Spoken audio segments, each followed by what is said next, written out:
Have you ever stopped in the middle of a prayer and thought to yourself, wait, am I even doing this right? Your hands are folded, your eyes are closed, your words are carefully spoken, but deep inside there's this quiet question. Is God really listening? Or am I just talking to myself? I know that feeling. Maybe you do too. It's that little whisper of uncertainty that sneaks in while you pray. And if you've ever wrestled with that question, you're not alone. In fact, 2,000 years ago, people were asking the very same thing. And Jesus himself answered it in one of the most direct, powerful, and honestly shocking ways. Because here's the truth. Jesus didn't just tell people to pray more. He didn't simply say, pray harder and God will hear you. No, what he said was far more surprising. He said there is a right way to pray, and there is a wrong way to pray. And if we pray the wrong way, our words might sound spiritual, but they'll never reach the heart of God. That's not my opinion. That's what Jesus said. Storytelling transition, picture this. You're walking to the crowded streets of Jerusalem. The air is buzzing with merchants, families, and travelers heading to the temple. Suddenly, you notice a Pharisee. His robe flows behind him. His head is held high. He stops at the busiest corner, lifts his hands, and begins to pray loudly. His voice carries above the crowd. Everyone stops to watch. He glances sideways to see who's listening. Now pause and ask yourself, is that prayer really for God? Or is it a performance for people?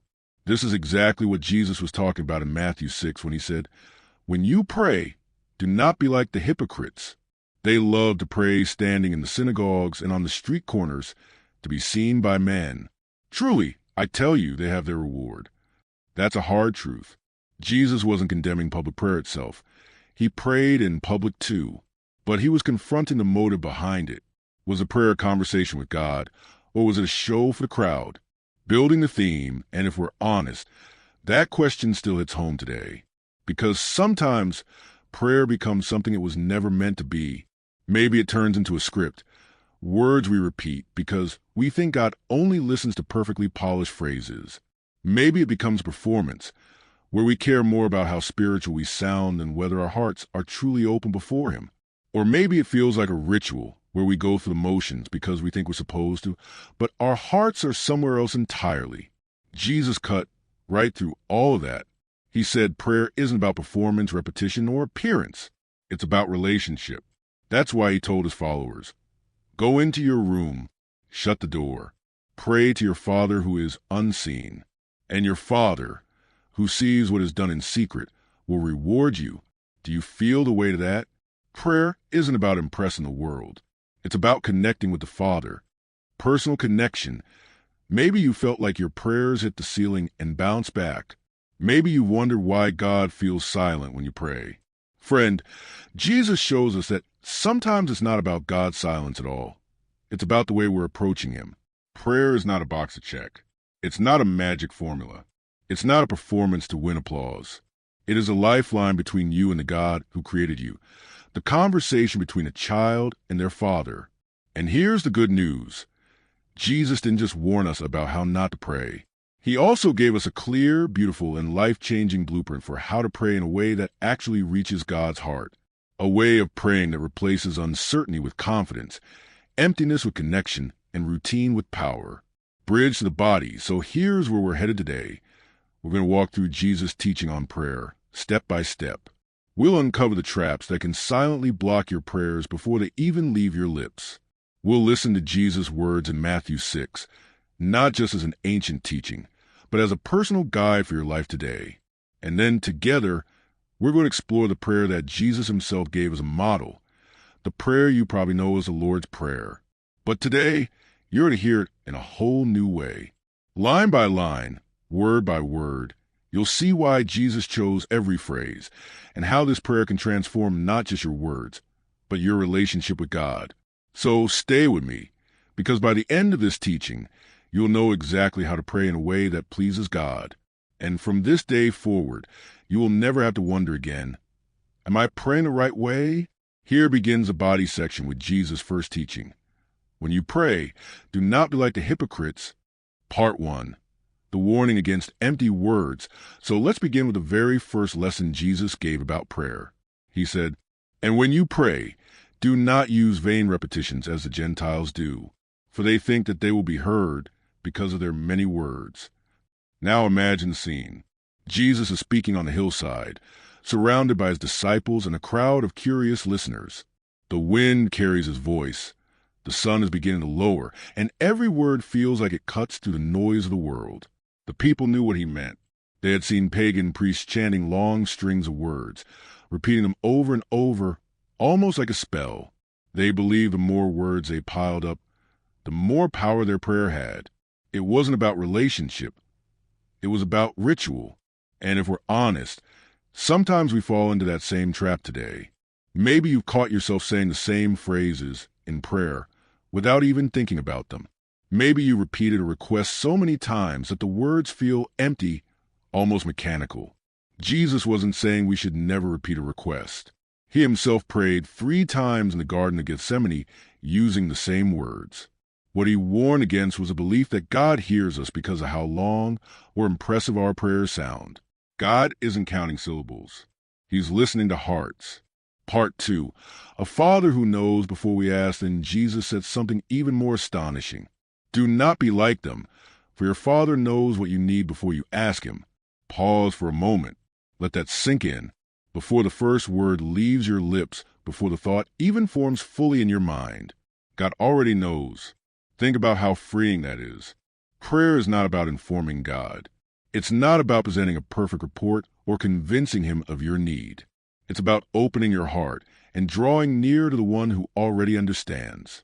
Have you ever sat with a close friend who knew exactly how you were feeling without you saying a word? That's what prayer with the Father is like, only deeper. It's not about data. It's about intimacy. And this is where Jesus makes a powerful shift. After telling us how not to pray, he gives us a living, breathing example of how to pray. Not a script to memorize, but a pattern to live by. A prayer that begins not with us, but with God. Part 3. The Lord's Prayer, line by line. Our Father in heaven, hallowed be your name. Notice how it starts. Not with give us, not with help me, not with I need. It begins with God, with his name, with worship. Imagine standing before a king. Would the first words out of your mouth be a shopping list of requests? Of course not. You begin with reverence, with awe, with recognition of who he is. And here, Jesus does something radical. He calls God Father. To us, that might feel normal. But to the Jewish people of his day, it was shocking. God was holy, unapproachable, the Almighty. And Jesus says, you can call him Father. Not just any father, but our Father. Prayer is never only personal. It's communal. When we pray, we join a family stretching across centuries and nations, all lifting their voices to the same Father in heaven. Your kingdom come. Your will be done on earth as it is in heaven. Here the focus shifts from heaven to earth. Jesus teaches us to long for God's kingdom, not just our comfort, to seek his will above our own. This is hard, isn't it? Because deep down, we often want God to bless our plans, not to surrender to his. Yet true prayer, always bend to human, will toward the divine. Think of Jesus himself in Gethsemane. Not my will, but yours be done. That's the heart of prayer. Not twisting God's arm, but aligning our hearts with his. Give us this day our daily bread. Now we finally reach requests. But notice the humility. It doesn't say, give me everything I want. It says, give us what we need today. Bread was the simplest, most basic food in Jesus' culture. To ask for daily bread was to acknowledge dependence, to admit, Lord, I can't even provide for myself unless you sustain me. How different this is from our modern prayers, which so often overflow with future plans, distant dreams, and endless wants. Jesus invites us to live one day at a time, leaning on God for vision for each step. Forgive us our debts, as we also have forgiven our debtors. Now the prayer goes deeper. It moves into the territory of the heart. Because no matter how much bread you have, if your soul carries the weight of unforgiveness, you are still in chains. Jesus ties forgiveness from God to forgiveness of others, not because his forgiveness depends on us earning it, but because an unforgiving heart cannot truly receive grace. The same river that flows down from heaven must flow outward through us. Think of someone who wronged you. Maybe that wound still stings when you remember it. Jesus is saying that prayer is a place where we bring that pain to God, and in His presence, we find the strength to release it. And lead us not into temptation, but deliver us from evil. Finally, Jesus ends with a cry for protection, not just physical safety, but spiritual strength, because He knew and we know that life is full of trials, traps, and unseen enemies. Prayer is not only about asking for blessings. It is about asking for guidance, for the courage to walk the right path, and for the wisdom to avoid the wrong one. And with that, Jesus gives us a prayer that touches every part of life: worship, surrender, provision, forgiveness, and protection. It is both simple and infinite, a prayer that children can learn, but theologians can never exhaust. Part 4. Living the prayer, not just reciting it, but here's the danger. We can repeat the Lord's Prayer every day and still miss the point. Jesus never meant it as a ritual to be mumbled. He meant it as a pattern, a heartbeat, a guide for how to draw near to God. Think of it like music. You can play the notes of a song perfectly, but if your heart isn't in it, the music is lifeless. The same is true for prayer. The words themselves are not magic. The power is in the heart behind them. So the question is not just, do I know the Lord's Prayer? The question is, am I living it? Do I begin my prayers with worship? Do I seek His will above mine? Do I trust Him for daily provision? Do I extend forgiveness as I have been forgiven? Do I ask Him daily for strength to resist temptation? That's the challenge and the invitation Jesus places before us. Part 5. Stories of prayer in action throughout history. Countless men and women have discovered the truth of this prayer. A mother on her knees praying for her child. A missionary in a distant land praying for provision. A soldier whispering for strength on the battlefield. And time after time, God has answered, not always with immediate results, not always with the outcome they expected, but always with His presence, His guidance, and His love. Prayer is not about controlling outcomes. It's about walking with the Father, trusting Him in every step, and seeing His kingdom break into our ordinary days. And so, we come to the end of Jesus' teaching on prayer. A simple passage tucked into Matthew 6, yet powerful enough to transform the way we speak to God for the rest of our lives. Think about where we've journeyed together. Jesus began by warning us not to turn prayer into a performance. He reminded us that God isn't impressed by loud voices or empty repetition. He pointed us back to the heart, to step away from the crowds into the quiet and meet with the Father in secret. Then He gave us the Lord's Prayer, not just as word to memorize, but as a rhythm for life. We saw how it begins with worship. Our Father in heaven, hallowed be your name. We saw how it bends out toward His, your kingdom come, your will be done. We learned to trust Him for today's bread, to receive forgiveness, and to extend that forgiveness to others. And we discovered that true prayer is also a shield, asking God to guide us away from temptation and deliver us from evil. But here's the question for us now. What will we do with this teaching? Because prayer is not just something you listen to in a sermon or read on a page. It is something you live. It's the moment before bed when you whisper your worries to God. It's the quiet car ride where you pour out your heart. It's the tears no one else sees, the gratitude you can't put into words, the longing for God's presence when you feel completely alone. Prayer is not a formula. Prayer is not a ritual.